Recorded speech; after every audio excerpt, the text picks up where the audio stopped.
Hello guys, for today's video, so ayan yung baboy namin na first time na manganganak ay malapit na siyang manganak. So nag-labor na yan siya.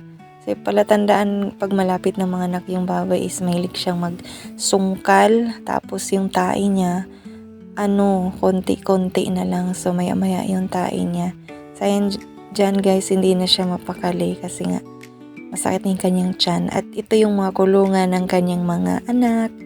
So, lagyan na namin ng ilaw para hindi sila pakalat-kalat maya-maya. So, ayan, hindi na siya mapakali. Panay na yung upo, tayo, tapos magsusungkal ng mga bakal. Ayan, kasi masakit na yung kanyang tiyan. So, na to guys, 120 days na to siya. So, kadalasan pag first time na manganak na baboy is umaabot lang talaga ng mga 114 days. So, ayan. Ito siya 120. So, perfect timing naman yung kanyang hindi naman ganun ka, lagpas yung kanyang panganganak. So, ayan guys. Nagkakahig-kahig na yan siya. Hindi na siya mapirme.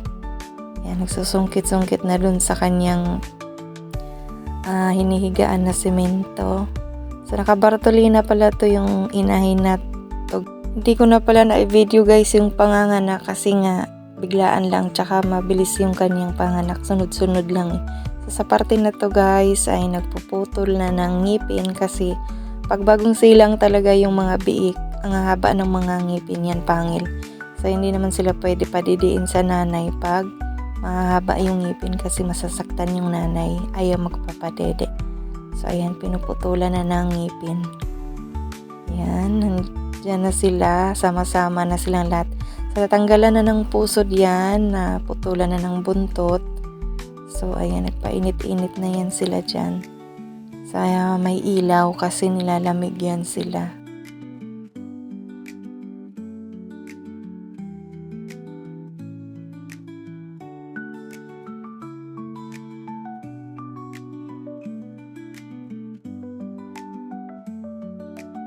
So, dito, ayan, pinadede na namin sila. Puti naman yung inahin. Kahit baguhan pa lang siya sa panganganak, hindi matapang. Hindi katulad nung may mga baboy talaga na matatapang nang aangkab. So, ito, mabait siya. Higa lang siya. Ayan, nagpapadede lang siya.